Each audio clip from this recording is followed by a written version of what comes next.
জীবনের জন্য গাছ এক অপরিহার্য আশ্রয়। গাছ ধরিত্রীর বুকে সবুজের আলপনা এঁকে দেওয়া এক মহীরুহ অস্তিত্ব, যা শুধু আমাদের চোখে প্রশান্তি যোগায় না, জীবনের স্পন্দনকেও সচল রাখে। গাছ শুধু উদ্ভিদ নয়, এ হল প্রাণের সঞ্জীবনী সুধা, ধরিত্রীর ফুসফুস এবং প্রকৃতির এক অবিচ্ছেদ্য কাব্য। গাছেরা নীরবে দাঁড়িয়ে থাকে, অথচ তাদের প্রতিটি পত্র পল্লব যেন জীবনের জয়গান করে। গাছ বাতাস থেকে কার্বন ডাই অক্সাইড শোষণ করে তার বিনিময়ে আমাদের জন্য উপহার দেয় প্রাণদায়ী অক্সিজেন। এই অক্সিজেনই প্রতিটি জীবের শ্বাস প্রশ্বাসের মূল ভিত্তি, যা ছাড়া জীবন অচল। গাছ না থাকলে এই ধরিত্রী হয়ে উঠত এক বিষাক্ত গ্যাস চেম্বার, যেখানে প্রাণের অস্তিত্ব কল্পনাও করা যেত না। গাছের সুবিশাল শাখা প্রশাখা এবং পত্রছায়া আমাদের আশ্রয় দেয় প্রখর রোদ আর বৃষ্টি থেকে। শুধু মানুষই নয়, অগণিত পশু পাখির আবাসস্থল এই বৃক্ষরাজি। পাখির কলকাকলিতে মুখরিত হয় গাছের ডালপালা। ছোট ছোট পতঙ্গ থেকে শুরু করে বৃহৎ প্রাণী পর্যন্ত সবাই গাছের উপর নির্ভরশীল তাদের খাদ্য ও আশ্রয়ের জন্য। এই গাছ একসময় বনে বা খোলা জায়গায় হলেও সময়ের সাথে সাথে গাছ এখন ঘরে হয়। শৌখিন মানুষেরা টবে গাছ লাগিয়ে নিজের ঘরের শোভা বর্ধন করেন। সেই গাছ যদি হয় ফুল গাছ, তাহলে তো একই সাথে অক্সিজেন সহ প্রকৃতির স্পর্শ এবং ফুলের সুবাস পাওয়া যায়। এই গাছ শৌখিন মানুষের কাছে পৌঁছে দেওয়ার জন্য উদ্যোগ গ্রহণ করেছেন শরীয়তপুরের কলেজ পড়ুয়া তরুণ আল ইমরান।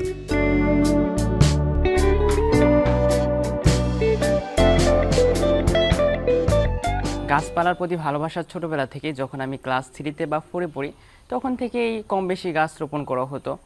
এরপরে গাছের প্রতি ভালোবাসাটা অনেক জন্মে যায়। এরপরে গ্রাম থেকে বিভিন্ন জায়গা থেকে গাছ কালেক্ট করা শুরু করি, অর্থাৎ বাড়িতে রোপণ করা হতো এভাবেই। এরপরে যখন আমি ক্লাস 6 পড়ি, তখন আমি বৃক্ষমেলায় আসি। 7 পড়ি, তখনও বৃক্ষমেলায় আসি। অর্থাৎ বৃক্ষমেলায় গাছ যে প্রচুর গাছ ওঠে, ওগুলো দেখতে অনেক ভালো লাগতো আমার কাছে। যখন আমি ক্লাস 7 পড়ি, আমার এক কৃষি শিক্ষা স্যার, তিনি অনেক ভালো কবিতা লিখতে পারেন। তো উনি আমাদের সকলকে জিজ্ঞেস করেন যে তোমরা কে কি ভালো পারো, তোমাদের স্কিলটা কি, যে তোমরা এত পড়ালেখা করছো, তোমাদের স্কিলটা কি। উনি বলছে উনি কবিতা ভালো পারে এবং উনি আমাদের স্কিলটা জানতে চায়। তখন আমাদের ক্লাসের এক একজন বলে, স্যার আমি গান পারি, কেউ নাচতে ভালো পারে, কেউ খেলাধুলা ভালো পারে। তারপরে কেউ দেখলাম বিভিন্ন আইটেম বলছে, এক একজন এক একটা ভালো পারে। কিন্তু আমি দেখলাম আমি কোনোটাই ভালো পারছি না, এবং স্যারকে আমি তখন বলতে পারি না আমি কি ভালো পারি। যখন আমি ক্লাস 9 পড়ি, তখন আমার ওই স্যারের কথাটা অনেক মনে পড়েছিল, যে স্যার আমাদের জিজ্ঞাসা করেছিল আমরা কি ভালো পারি। তখন আমি সারা রাত ভাবলাম যে আমি কি ভালো পারি। আমি দেখলাম আমি ফুল গাছ রোপণ করতে অনেক ভালো পারি এবং গাছের পরিচর্যা অনেক ভালো পারি। এবং আমি দেখলাম স্যারে জিজ্ঞাসা করলো যে তোমরা যে স্কিলটা ভালো পারো, সেটা থেকে যেন তোমাদের বেনিফিট হয়, তোমরা এমন কোন স্কিল অর্জন করবা। তখন আমি রাতে ভাবেছি যদি গাছ থেকে কিভাবে বেনিফিট অর্জন করা যায়, যে আমরা যদি গাছ থেকে আপনার নার্সারি করি তো আপনার টাকা আয় করা যায়, এছাড়া তো সম্ভব না। এবং তখন আমি রাতে চিন্তা করি যদি আমি নার্সারি করি তাহলে আমার বন্ধুরা কি বলবে, আশেপাশে আত্মীয় স্বজনরা কি বলবে। এই কথাটা ভেবে ওই স্বপ্নটা কিন্তু ওই রাতেই আমার শেষ।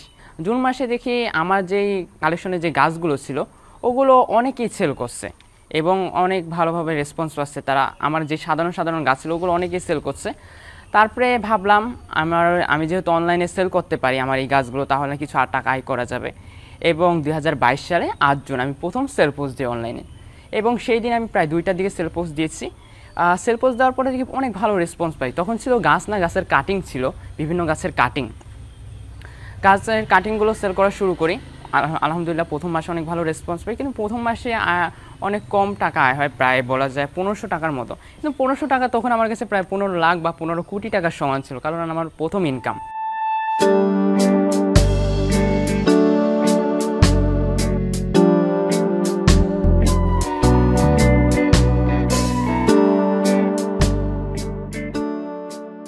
নবম শ্রেণীর প্রাঙ্গণে যখন সহপাঠীরা পাঠ্যপুস্তকের গভীরে নিমজ্জিত, তখন আল ইমরানের চোখে ছিল অন্য এক স্বপ্ন।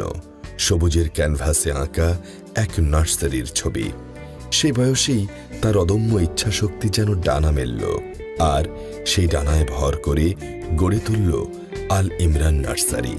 টবে লাগানো ফুল শুধু বাগানের শোভাই বাড়ায় না, বরং সীমিত জায়গার মধ্যেও প্রকৃতির এক দারুণ স্পর্শ নিয়ে আসে। এই টবের ফুলগুলো যেন শহুরে জীবনে এক টুকরো সবুজ স্বপ্ন, যা আমাদের প্রতিদিনের ব্যস্ততায় এক ঝলক প্রশান্তি এনে দেয়। টবের ফুল শুধু দেখতেই সুন্দর নয়, এর কিছু কার্যকারিতাও রয়েছে।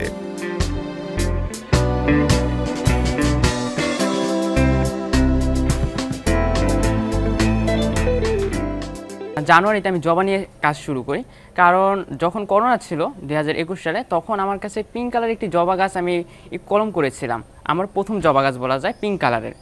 এরপরে তখন একটু একটু করে কালেকশন করি জবা ফুল।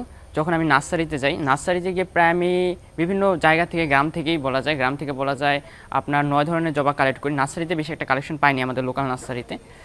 এরপরে অনলাইনে যখন জবার কাটিং সেল করতে যাই, মানে দেশি জবাগুলো, তখন অনেকে বলে ভাই আপনার কাছে 9 ধরনের জবা আছে, আপনি আরও অনেক জবা কালেকশন করতে পারেন, আপনি সেল করেন। এরপরে ভাবলাম জবার প্রতি আমার অনেক ভালোবাসা আছে, আমি জবা নিয়ে কাজ করতেই পারি। এরপরে বাংলাদেশে এত জবা কালেকশন পাইনি, অনেক হতাশ হয়েছি। এরপরে বাইরের দেশ থেকে ভাবি, বাইরের দেশ থেকে যদি জবা ইম্পোর্ট করা যায় অনেক ভালো রেসপন্স পাবো বাংলাদেশে, এছাড়াও আমারও অনেক কালেকশন হবে। এরপরে আমি বাইরের দেশ থেকে জবা কালেকশন শুরু করি। 2022 সালের জুলাইতে আমি বাইরের দেশ থেকে প্রথম গাছ ইম্পোর্ট করি।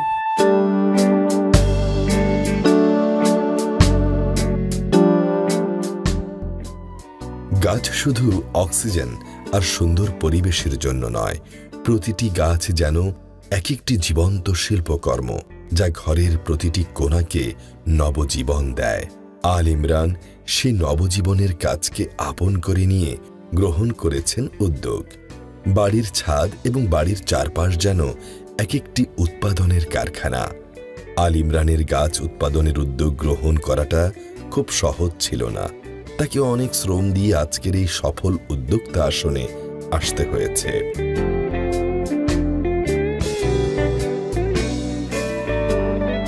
অনেকে আমাকে বলে যে কুরিয়ারে গাছ কুরিয়ার করলে গাছ ভালো থাকে না, গাছ নষ্ট হয়ে যায়, গাছ ঠিক থাকবে না, তুমি গাছ কুরিয়ার করে গাছ ভালো থাকবে না। এরপর আমি ভাবি আমার প্যাকিং অনেক ভালো করার জন্য, যেহেতু গাছ, তাই গাছ তো অনেক ভালোভাবে প্যাকিং করতে হয়, গাছেরও যেহেতু জীবন আছে, যদি ভালোভাবে প্যাকিং না করি তাহলে কিন্তু গাছ ভালো থাকবে না। এরপরে আমি অনলাইনে কয়েকজন থেকে গাছ অর্ডার করি তাদের প্যাকিংগুলো দেখার জন্য। দেখি তাদের প্যাকিং, এবং আমি চাই ওই প্যাকিং থেকে আরও আপডেট করার জন্য আমার প্যাকিং। এরপরে আমি প্যাকিং করি। আমার সাধারণত একটা গাছ আপনার 3 ধাপে প্যাকিং করা হয়, 3 থেকে 4 ধাপে প্যাকিং করা হয়, এরপরে কুরিয়ার করা হয়। অর্থাৎ আমার প্যাকিং অনুযায়ী গাছের নষ্ট হওয়ার কোনো সম্ভাবনাই আসে না।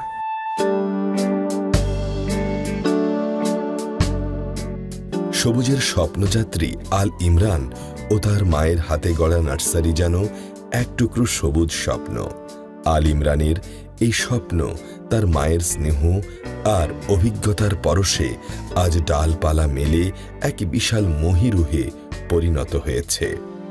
বই খাতার রাজ্যে বিচরণ করতে করতে মায়ের হাত ধরে ইমরান প্রবেশ করেছেন প্রকৃতির এক অন্য ভুবনে, যেখানে মাটি আর প্রাণের স্পন্দনে গড়ে উঠেছে তার সবুজ স্বপ্ন।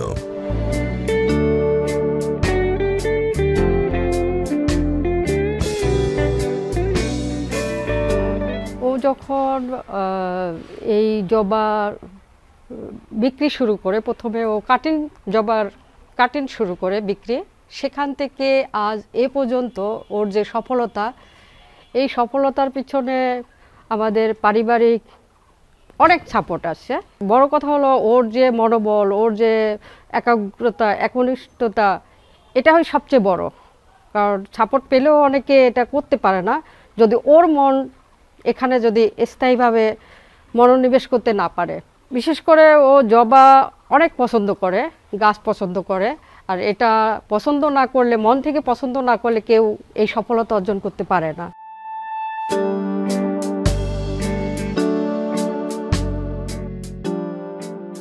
এই পথচলায় পরিবারের সমর্থন ছিল এক অফুরন্ত আলোর দিশা। তাদের হাতের স্পর্শ, মুখের উৎসাহ যেন সারথি হয়ে আল ইমরানকে এগিয়ে নিয়ে গেছে প্রতিটি পদক্ষেপে। আপনারা এখানে যে ফুলটি দেখতে পাচ্ছেন এটার আইডি হলো টেকসিট, এই জবাটার আইডি, অর্থাৎ সকল জবারই কম বেশি একটি করে আইডি আছে। এই ফুলটা আমি নিয়েছি, তবে এখন যেহেতু জুন মাস চলে, আমাদের জুন মাসে কোনো ফুল নেওয়া হয় না সাধারণত, তারপরে এই ফুলটা রয়ে গিয়েছে বাই চান্স। তবে আমরা যেই কলিগুলো আসে আমাদের প্রতিদিন প্রচুর কলি কাটা হয়, কারণ এখন আমরা কোনো গাছে ফুল নিতে আগ্রহী না। কারণ হলো আপনার জুন থেকে আপনার অক্টোবরে অর্থাৎ সেপ্টেম্বরের শেষ পর্যন্ত যদি আপনারা কলিগুলো কেটে দেন, তাহলে দেখা যাবে আপনার অক্টোবর থেকে আপনার মে মাস পর্যন্ত প্রচুর ফুল হবে। অর্থাৎ আমি যদি এখন একটা কলি কাটে দিই, কারণ কলি হলে কি গাছের গ্রোথটা আপনার কমিয়ে দেয় এখন যেই কলিগুলো হবে, এবং যদি আপনি অক্টোবর থেকে যদি ফুল নেন দেখা যাবে আপনার কাছে প্রচুর ফুল হবে।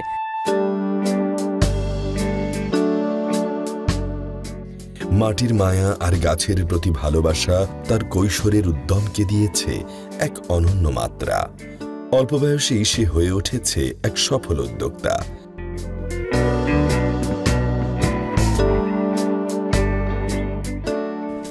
আমার সমস্ত কাজে অর্থাৎ প্যাকিং করা থেকে শুরু করে গাছের যত্ন সব কাজে আম্মু অনেক সহযোগিতা করে। বলা যায় আমি বর্তমানে যেই পজিশনে আছি এখানে আসাটার পেছনে আম্মু অনেক সহযোগিতা ছিল, কারণ আমাদের প্যাকিং করতে অনেক সময় দরকার হয়, প্যাকিং করতে সহযোগিতার প্রয়োজন হয়। আম্মু আমার প্যাকিং অনেক সহযোগিতা করে এবং গাছের যত্ন আম্মু অনেক সময় দিয়ে থাকে, গাছের অনেক সুন্দরভাবে যত্ন করে আম্মু। সারি সারি সাজানো ফুল, প্রতিটি গাছ যেন ইমরানের পরিশ্রম আর ভালোবাসার প্রতিচ্ছবি। তার হাতে গড়া নার্সারির প্রতিটি চারা গাছ যেন এক একটি ক্যানভাস, যেখানে তিনি এঁকে চলছেন সবুজ আর প্রাণের ছবি। এই প্রাণের ছবি ইমরানের কাছ থেকে নিয়ে যাচ্ছেন বাংলাদেশ সহ পৃথিবীর বিভিন্ন দেশে।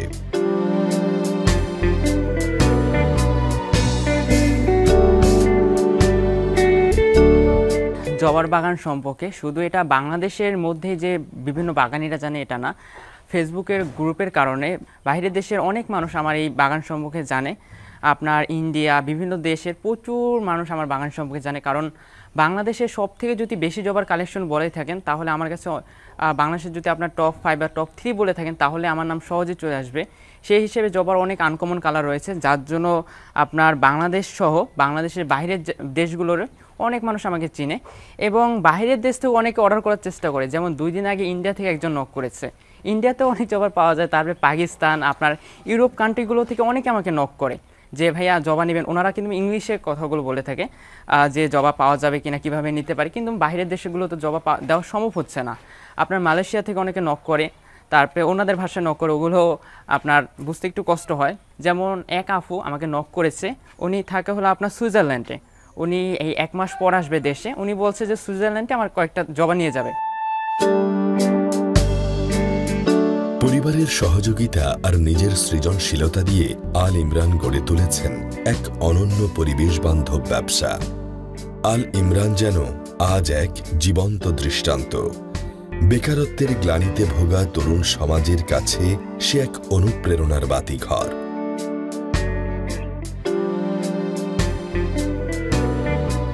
আমাদের দেশে বর্তমানে বেকার সমস্যা একটি অন্যতম একটি সমস্যা।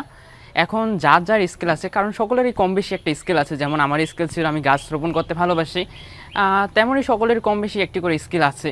এখন তারা যদি তাদের স্কিলটা ভালোভাবে বুঝতে পারে, সেই অনুযায়ী তারা যদি তাদের স্কিলের উপর ডেভেলপমেন্ট করে কোনো কাজ করতে পারে, তাহলে আশা রাখি দেশের যে বেকারত্ব সমস্যা এটা অনেক কমে যাবে এবং দেশ উন্নতির পথে চলবে। ইচ্ছাশক্তি যদি হয় অদম্য, তবে বয়সের গণ্ডি বা সামাজিক বাধা কোনো কিছুই সাফল্যের পথে প্রতিবন্ধকতা সৃষ্টি করতে পারে না। আল ইমরান নার্সারি শুধু একটি ব্যবসার নাম নয়, এটি তারুণ্যের জয়গান, ইচ্ছাশক্তির মূর্ত প্রতীক আর এক নবীন উদ্যোক্তার শৈল্পিক পথচলা।